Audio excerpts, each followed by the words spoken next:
būtent man labai daug ir vyrų rašo. Nu, tarkime, jeigu aš, bet sakau, praeiti mano mėsmalę nėra taip lengva, nes jeigu tai yra, ir kaip vienas man pažįstamas sakė, aš visą laiką labai, man nepatikdavo, pavyzdžiui, man rašo jauni vyrai ir jie siunčia savo erotinės nuotraukas. Nu, taip, o man galvoja, nu ką man siunčia, nu man vyras nuogas, ką žinau, man labiau protas gražus.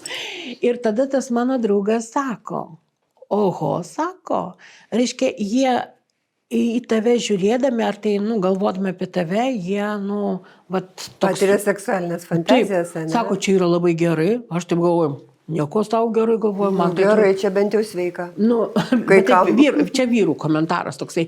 O aš kaip ir kiekviena moteris, buvo labai juokinga ir situacija, turėjau saugusias mokinės Anglijoje, ir vyksta pamoka, aš jungus kompiuterį, ten fonogramas, viską ir staiga man per Messengerį tokia žinutė ir aš taip, nu ir jos kažkaip stovėjo šalia ir aš taip, ir mes visos taip, ir nesuprantam, kas ten yra.